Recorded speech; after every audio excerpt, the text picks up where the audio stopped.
Maintenant, ça devient une preuve de courage, en effet, que de publier des caricatures. Ça fait partie de notre identité. Le droit au blasphème, ça fait partie de notre identité, la capacité que nous avons à critiquer et même à moquer des religions. Et c'est là où vous voyez, c'est peut-être ça qui a le plus changé en 10 ans et qui m'inquiète le plus, c'est le décalage qu'il y a entre les générations. Ouais. Et c'est ça qui devrait nous interpeller, c'est-à-dire que moi j'appartiens à une génération où tout cela était normal. C'était normal de pouvoir aller acheter Charlie. C'était naturel d'aller, dès le soir des attentats, manifester notre solidarité envers des journalistes et des dessinateurs qui avaient été assassinés. Et on disait tous « Je suis Charlie ». Et on disait « Je suis Charlie ».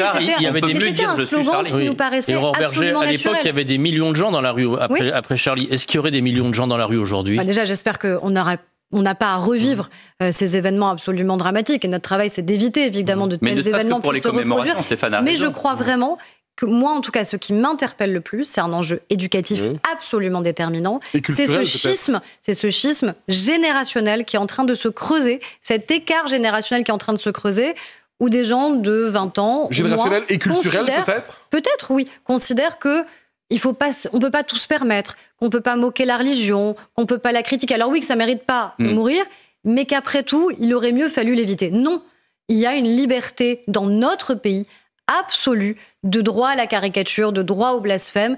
Et ça fait partie justement des valeurs qui sont les nôtres et qui sont une singularité pour notre pays.